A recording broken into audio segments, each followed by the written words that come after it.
सत साहिब जी, वीडियो को लाइक करें, कमेंट्स करें, शेयर करें और चैनल को सब्सक्राइब कर लें और साथ में घंटी के बटन को भी दबाएं ताकि आने वाली हर वीडियो आपको सबसे पहले मिल सके। क्या बताते हैं गरीबदास साहिब जी के इनने एक भी कर्ता बना शादी, एक कर्ता को भी फाइनल नहीं मान्या, 9 ठहरा दिए, 9 अवतार 9 भगवान, और 10वां अवतार और आवेगा, 10वां अवतार और आवेगा निकलंक नाम तय, कलयुग के एंड में, कलयुग के अंत में।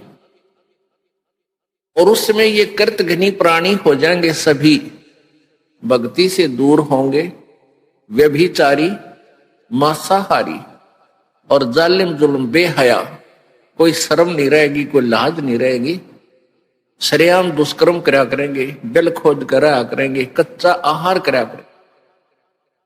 एंड ऑफ द कलयुग।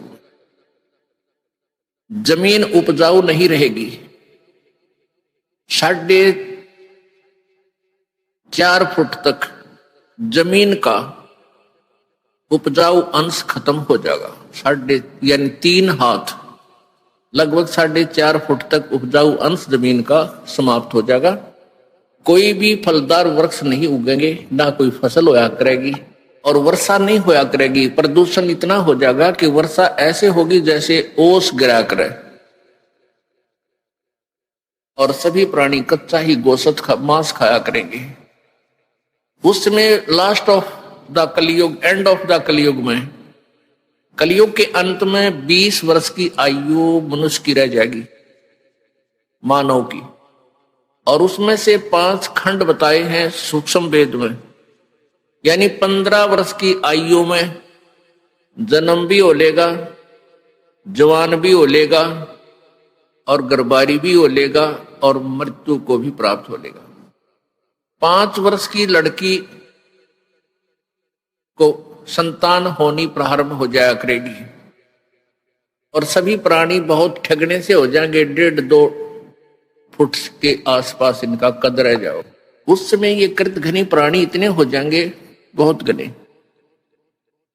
उस समय कुछ एक पुण्यात्मा रहेंगी जो तब भी भगवान से डरने वाली होंगी। वो होंगे ऐसे ही, मांसाहारी भी होंगे, लेकिन जगह भगवान की अवश्य होगी। वो कौन होंगे? जो अब इस कलयुग में, अब ये भगवान का मार्ग हजारों वर्षों तक चलेगा। जो पुण्यात्मा इस मार्ग पर लगेंगी, भक्ति करेंगी और आजीवन मर्यादा में रहे, वो तो सतलोक चले जाएंगे। और जो जिनके पैर फिसल गए, नहीं पार हो पाए, वो फिर ऐसे इस कलयुग में मनुष्य के जन्म प्राप्त करते रहेंगे। इतने दयालु हैं ये परमात्मा। लेकिन मनुष्य जीवन में कौन सा ये प्राणी सुखी होगा? तो उस समय क्या होगा कि निकलंक नाम का एक अवतार आवेगा। वो कौन होगा? राजा हरिश्चंद्र की आत्मा होगी। राजा हरिश्चंद्र जी जो सतयुग में एक महान आत्मा सुप्रसिद्ध हुए, ऐसे दानवीर थे, ऐसे धर्मात्मा थे, ऐसे सत्यवादी थे कि उन्होंने अपने वचन के ऊपर राज त्याग दिया था। अपनी पत्नी को भी बेच दिया, अपने आप को भी बेच दिया, अपने सत्य की रक्षा की, जिस कारण से प्रसन्न होकर के प्रभु ने उसको विष्णु लोक में स्थान दे दिया। अब वो विष्णु लोक में है अपने पूर्व जन्म के पुण्यों के कारण। और जब वहां से इस पुण्यात्मा को 10वां अवतार बनाकर युग काल भेजेगा। जो गीता जी में कहता है कि मैं अपने अंश अवतार रचता हूं और फिर उनमें प्रवेश करके सारा काम करता हूं। इसलिए गीता जी अध्याय नंबर 4 के श्लोक नंबर 5 और 9 में कहा कि अर्जुन, तेरे और मेरे बहुत जन्म हो चुके हैं, तू नहीं जानता, मैं जानता हूं। फिर कहता है 9वें श्लोक में कि मेरे जन्म और कर्म अलौकिक हैं। अब कर्म कैसे अलौकिक हैं? श्री कृष्ण में प्रवेश करके महाभारत करवा दी, युद्ध करवाया। ओह, परशुराम का जन्म दिया, परशुराम में प्रवेश करके अक्षत्रियों को मार डाला और पाप परशुराम का रख दिए सारे। ऐसे ही राजा हरिश्चंद्र जी को नीकलंक नाम से संभल नगरी में विष्णुदत्त शर्मा के घर पर इसका जन्म होगा 10वें अवतार का। 10वां अवतार जो होगा संभल नगरी में, और विष्णुदत्त शर्मा नाम का एक ब्राह्मण होगा, उसके घर पर जन्म होगा। और वो विशेष अलग से ही वैरायटी का बालक होगा, उसका उन अन्य से तगड़ा शरीर होगा, क्योंकि वो स्पेशल भेज रखा होता है तो।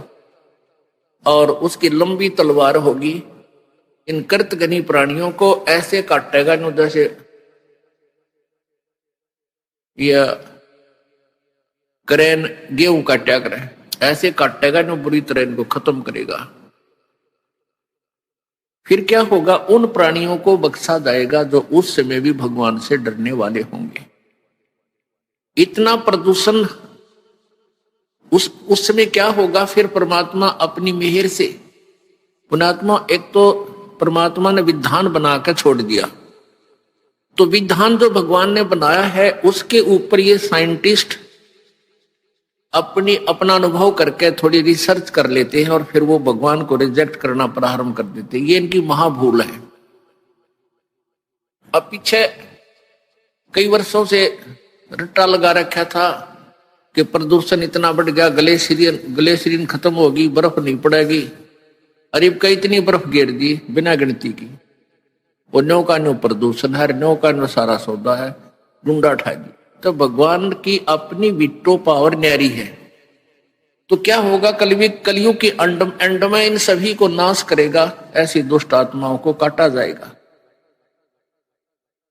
खत्म करेगा। उसके बाद जो पुण्य उस समय थोड़ी बहुत आस्था भगवान की जिनमें होगी वो शेष बचेंगे।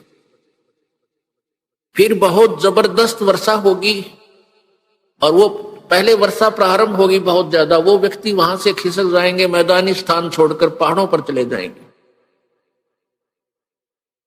बहुत सैकड़ों फुट पानी पूरी पृथ्वी पर हो जाएगा, और फिर बहुत समय तक ये पानी धीरे धीरे ये जल सूखना शुरू होगा, और जो जमीन का अनउपजाऊ अंश था वो जल के कारण ऊपर आ जाएगा,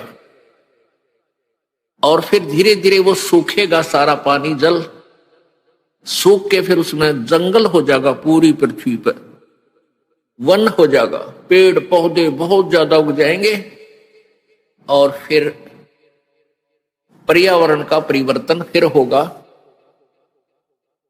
वन जो है ऑक्सीजन छोड़ते हैं पेड़, और कार्बन डाइऑक्साइड वायु से लेकर के पुनः पूरे वायुमंडल को शुद्ध कर देंगे।